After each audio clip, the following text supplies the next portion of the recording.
The 2024 F1 preseason is just around the corner now, and we are in the process of seeing the brand new cars being launched, as we have just seen the new Haas car be launched for the 2024 season. And so in today's video, we are going to be talking about what we can learn from the launchers, and also what do we the fans and the teams learn from preseason testing. If you enjoyed the video, then please hit the like button and subscribe for more F1 content. Now, let's get into the video.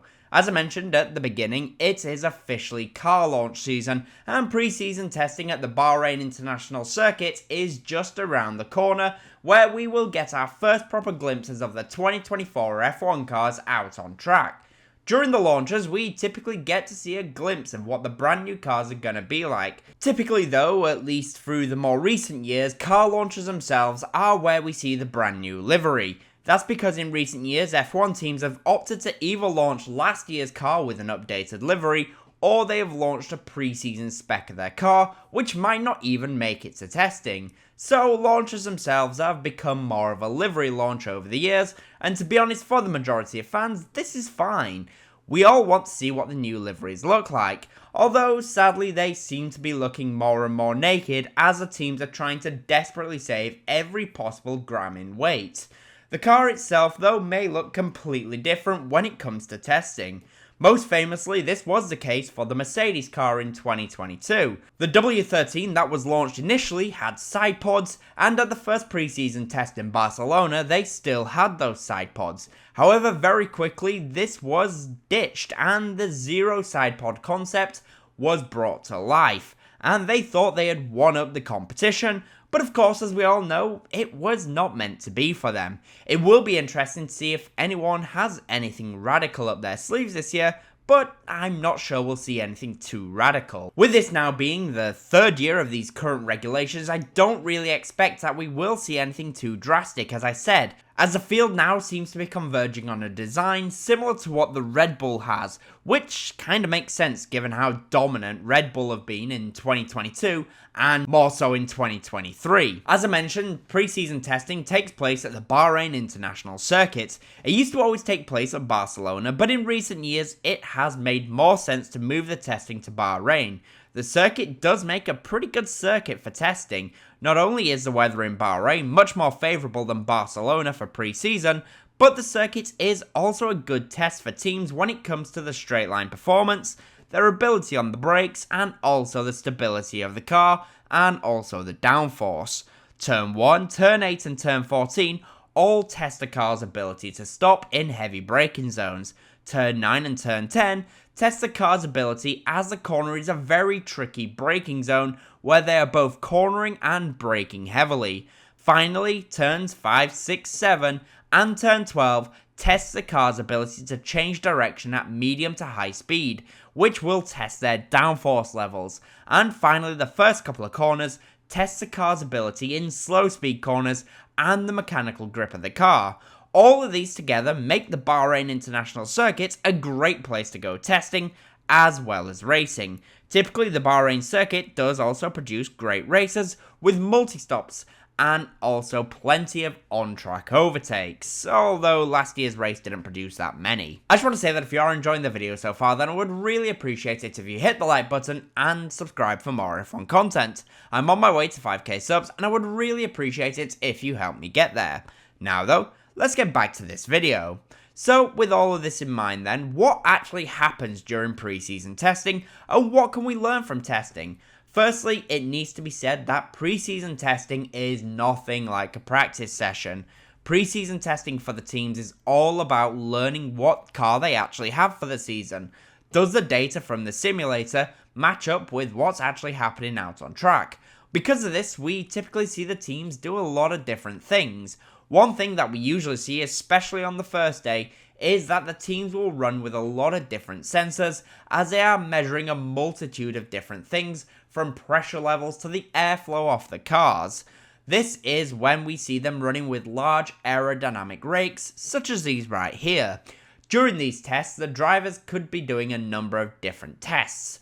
One of them is a constant speed run. The constant speed run will have the drivers going down a straight at a constant speed. Why are they going at a constant speed? That's because they want to see what the flow of air is at that constant speed. Alongside these, we typically see them running with flow-vis paint. This flow-vis paint does what you imagine it would do. They apply the paint to one part of the car and then see how the paint moves its way around the car as it's out on track. If the paint moves smoothly around the car, then the engineers can be somewhat satisfied that the aerodynamics are doing what they want it to do. If though the paint looks like a mess, then that's probably bad news for the engineers, because it means something has gone wrong somewhere aerodynamically. But hey, that's what testing is for. During the test, especially in the first day, mileage is all important, and because of this, the teams typically run with the power units turned a long way down, as they are just trying to complete as many laps as possible. During this, we will see them run with a bunch of different setups to see what is working and what is not working, and sometimes when they find out what's not working, we do sometimes see some incidents that we wouldn't normally see during a normal weekend. They are ironing out any kinks, and this sometimes leads to them being in the wall, or at least having a few more spins than usual. Alongside different setups, we will see them running with a multitude of different levels of fuel, and also different power unit settings, which is to say the somewhat obvious. Times in testing mean a great deal of nothing.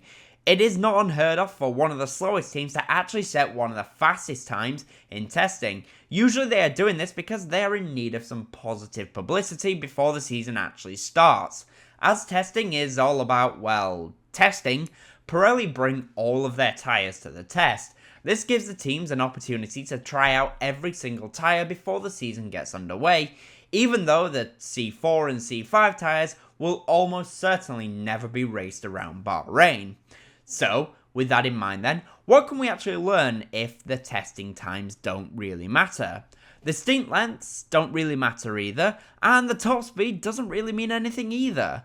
Well, in testing, even though we don't know for certain who will be fastest, we can actually find out who is looking good and who is definitely not looking so good. A car that typically doesn't look good is one that will not do a lot of mileage. Maybe they are doing a lot of tweaks to try and get the setup right, or they are just struggling for reliability. Also, a car that is constantly trying to spit them off track is usually the sign of a bad car. Mercedes in 2022, for example, was an absolute handful, and it was clear very early on that their car was flawed in multiple ways. Now, I know I just said times don't really mean anything, but I should clarify.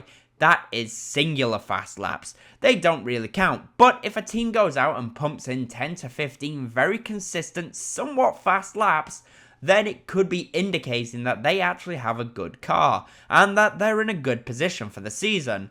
Aston Martin in 2023, for example, last season, were able to go out and just pump in fast lap after fast lap after fast lap, and then they turned up to the first race of the year and scored a podium. So you can actually tell if a car is going to be good, but just ignore the one-off fast laps and look more at the longer runs and see what you can actually learn from them. You might notice something that some other people might not notice. So to summarize, preseason testing is where the fastest laps don't really mean a great deal of anything, and we will not see the car's ultimate performance until qualifying the following week. We can see if a team is in for a bad season, if the car is struggling to do laps, and when it is doing laps, if it looks like an absolute handful. On the other hand, a car that can consistently pump good laps typically is a car that will be in a better position. Mileage is key, and fast laps is not so key. What will we see during this year's preseason testing?